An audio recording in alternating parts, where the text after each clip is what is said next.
The JSE closed firmer on Thursday along with its global peers as markets attempted a rebound. Investors have been jittery about the possibility of Israel retaliating after Iran's attack over the weekend, while higher for longer interest rate comments this week by Federal Reserve Chair Jerome Powell added another layer of caution after stronger than anticipated U.S. data. For a look at how markets are trading at the tail end of the week, we're joined by independent analyst Carmen Mpelwane. Carmen, good morning. Let's talk about what's driving the market so far this morning.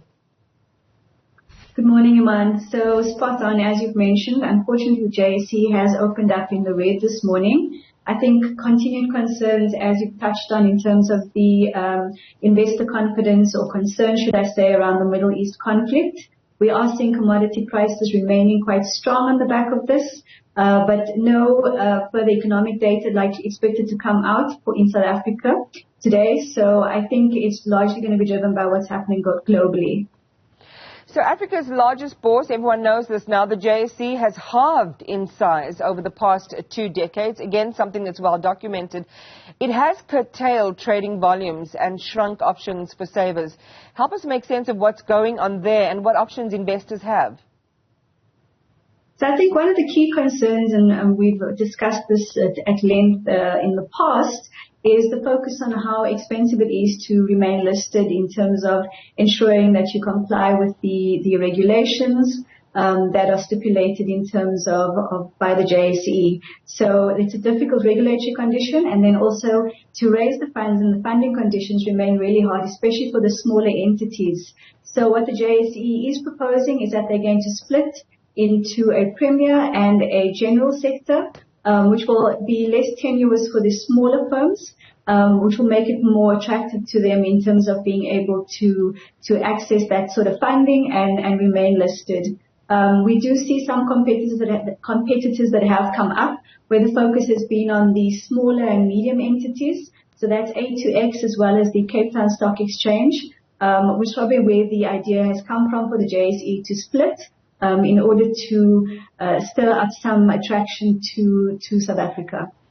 Carmen, the next one is a hot one because banking is always the subject of, so much diverse attention in South Africa, specifically when you think about calls, for a black-owned bank in South Africa and that conversation.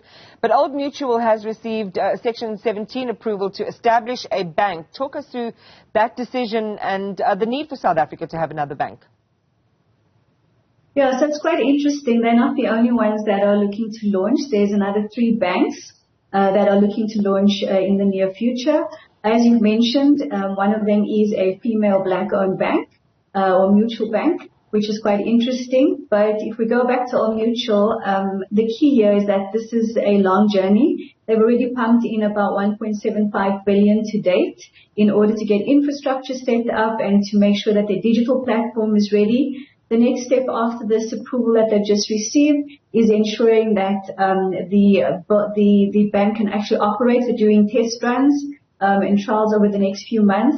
And the expectation is that the bank will be officially launched before the end of 2024. Okay, certainly one to look out for. JSE-listed PSG Financial Services increasing its recurring headline earnings per share by 11% for the full year ending 29 February 2024. And just walk us through those developments. Yeah, so strong performance from PSG, keeping in mind that it does roll up into the bigger PSG group. We have seen them announce in last year that they are looking to unbundle and delist from a group level. So that's why we've seen PSG Consult that has come up as a listing, as well as a separate listing for Curo and Zeda that we've seen over the last few months. The key here definitely is the strong performance. In the asset management business, we've seen the AUM expand by 15% to over 400 billion as it stands at the moment. So very strong performance in a very weak environment. I think positive for the group. We have seen over the last year, not for the group, sorry, for the PSG Consult, we have seen them up 14% over the last year. So all around seems to be positive news. And that's the way we want to start our weekend. Carmen Mpelwane, thank you very much. Enjoy yours. We'll hopefully see you again next week.